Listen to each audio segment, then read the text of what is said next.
Anggap 1 bulan 100 ton. Harga dia misalnya anggaplah 3.000. Ada pajak PPN dari harga terjual. Berarti 3.000 ton dikali 12%. Ya kan? Dari harga dasar. Dimasukkan ke masyarakat. Berarti kan masyarakat miskin, masyarakat kaya tetap dihargai dengan harga pajak. Bukan Jadi itu. tidak. Jadi ada berapa? Ada ngawur itu. Penambahan. Bapak itu. Enggak, bukan. Ada ngawur Pak itu. Bapak mungkin tidak, ini Bung Otan mungkin tidak mencermati betul. Poin sembako tadi berapa poin yang dinaikkan? Termasuk saya Mayu. Nah, maka cermati itu.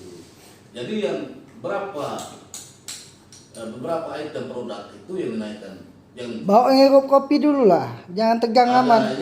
Ini cara gabah, kita lah. Beras, gabah, kemudian ada telur. Nah, kalau dalam masalah yang ada sayur mayur, itu yang kemarin tidak terkena pajak, kemudian akan diajukan, ini baru akan diajukan, dikenakan pajak. Itu yang jadi polemik ini, jadi polemik.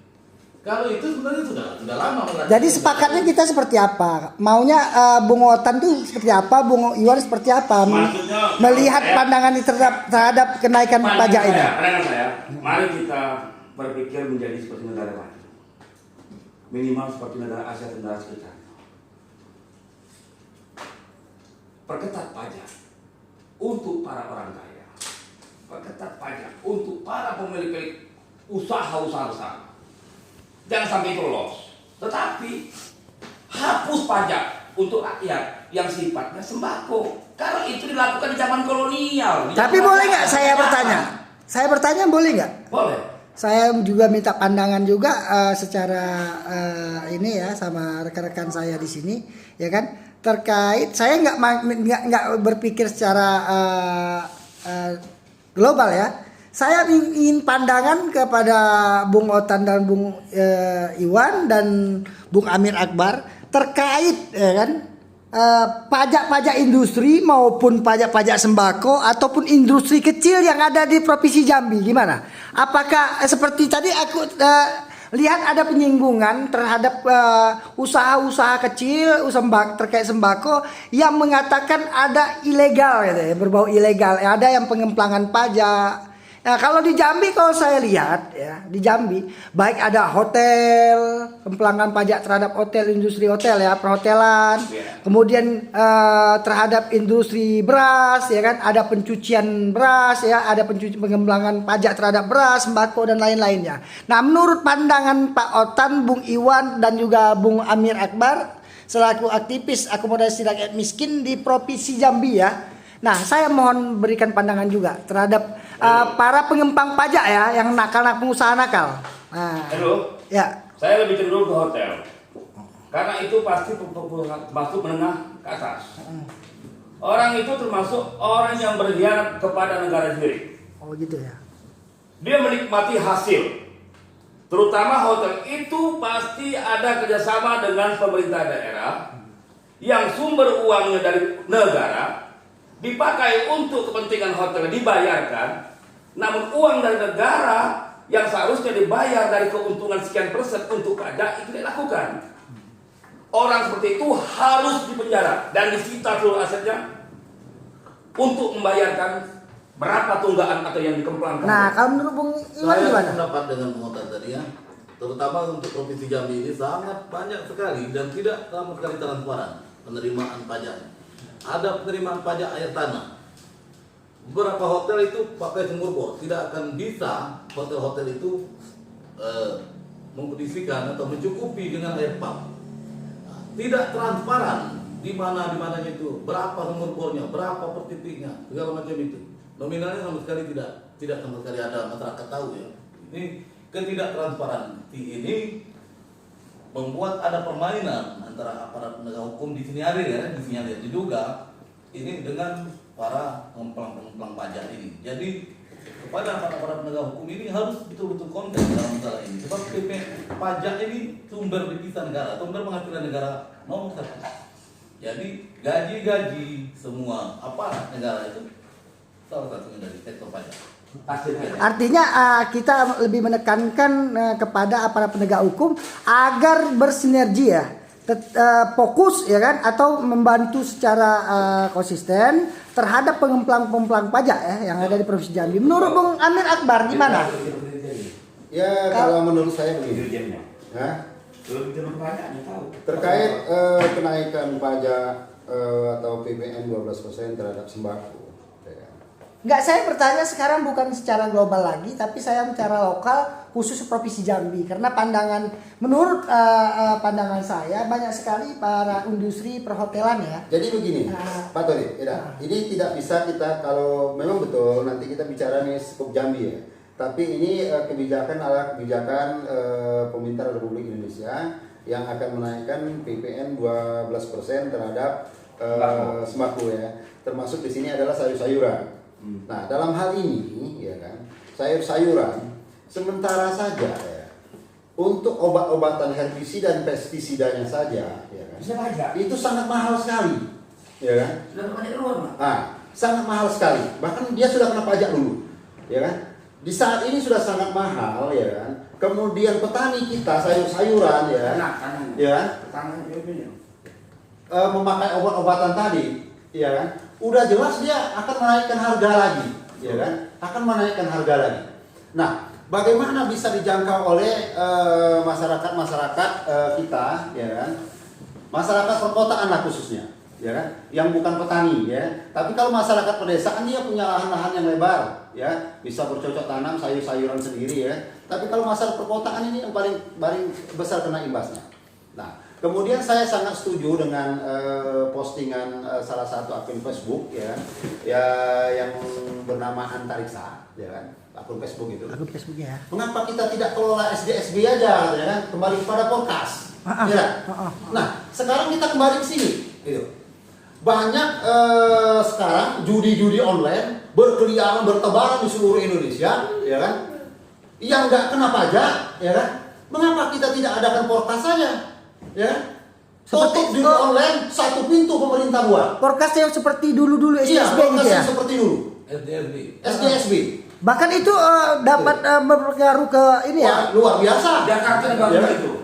Nah, sekarang pertanyaan kita kan, mengapa kita tidak mengelola ini seperti akun Facebook yang dimukakan oleh Antariksa, ya kan? Nah, dari perolehan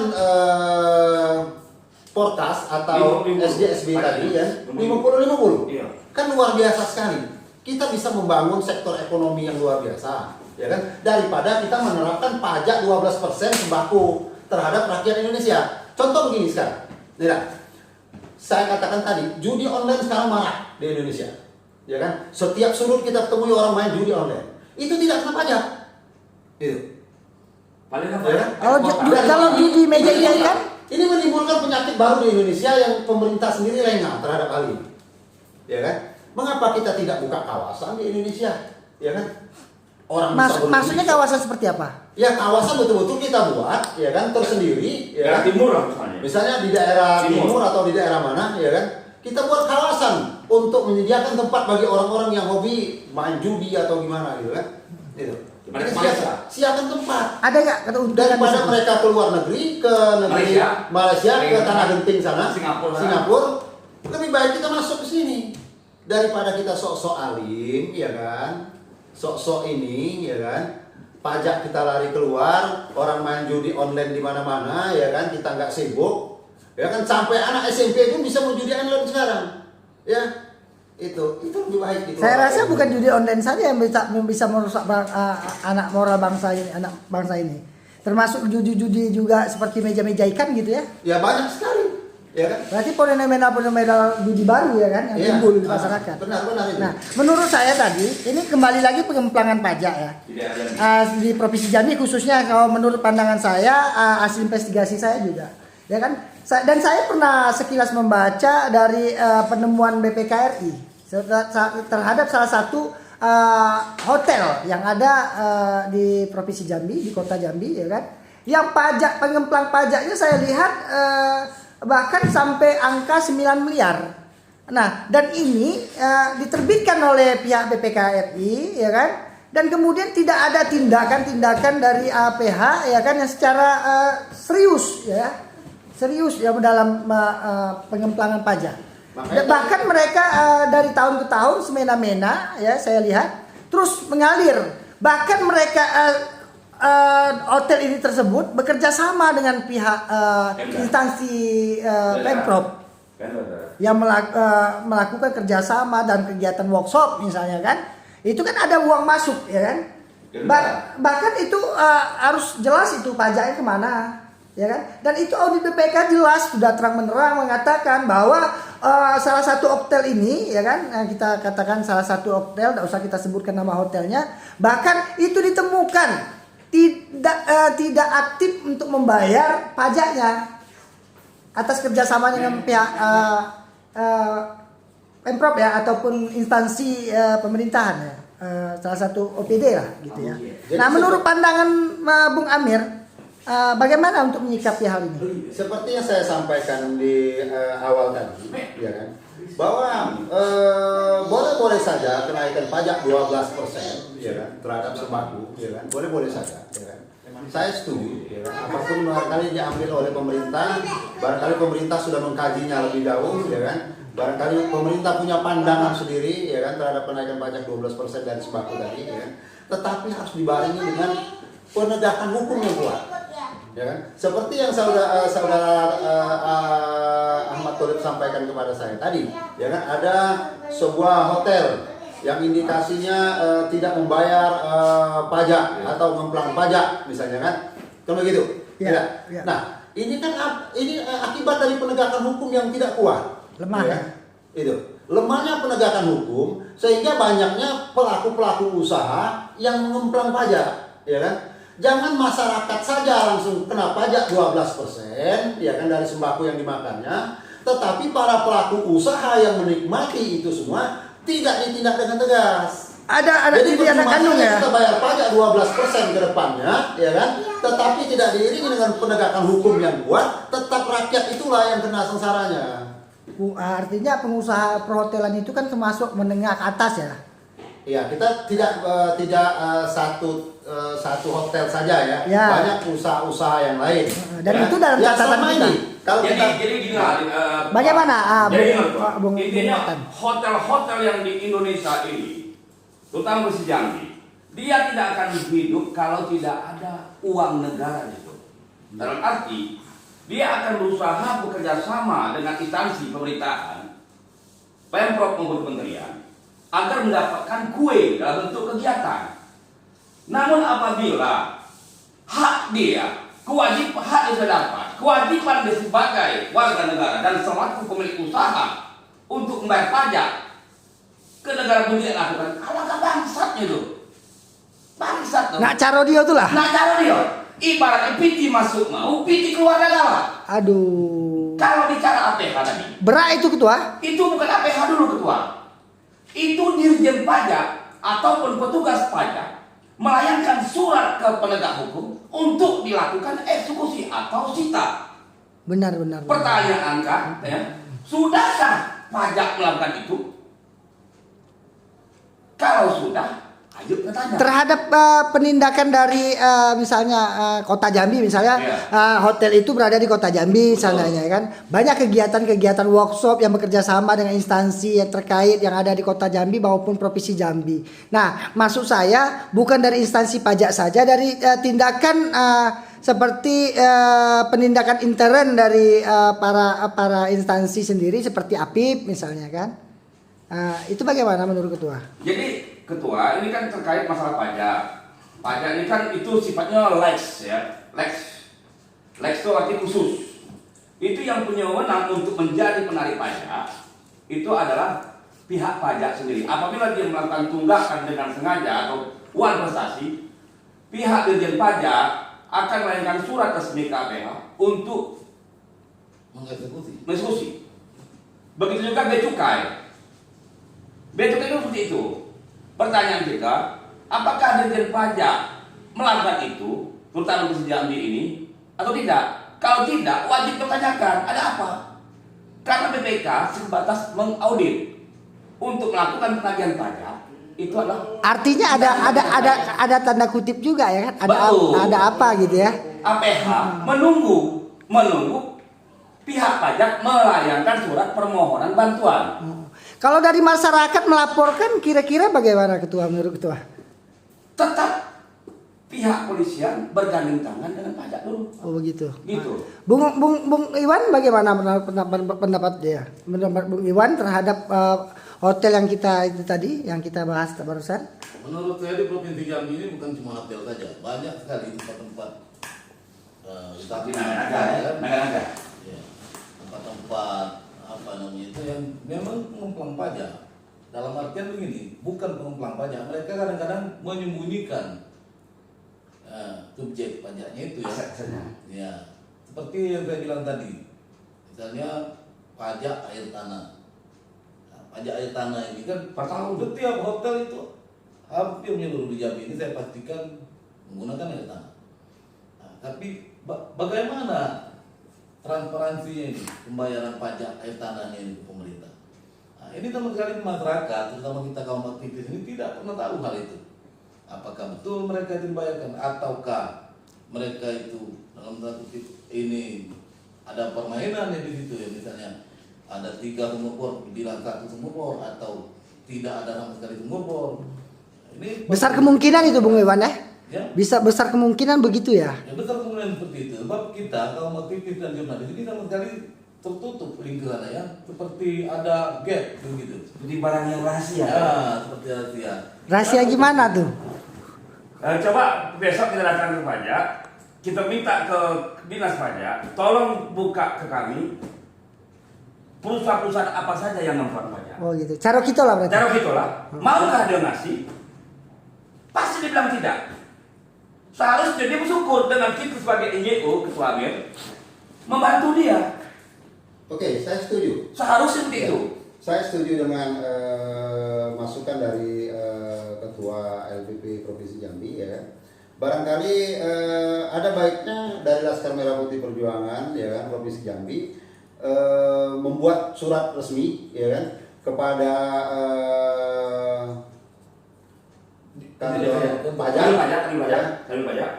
Kanwil pajak ya? ya, Kanwil pajak ya kan untuk meminta keterangan ya kan.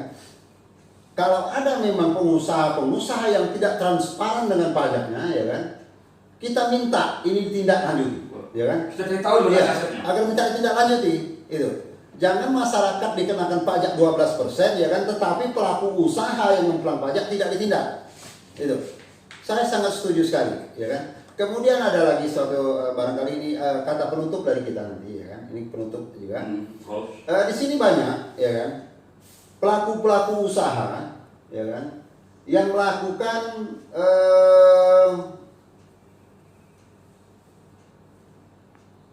impor barang ya kan dari luar ya kan baik itu dengan ada izin ataupun tidak ada izin ya kan ini tetap berlangsung itu ya kan ini juga pemerintah ya kan harus tegas gitu karena ini akan membunuh dunia usaha yang ada di NKRI itu sendiri.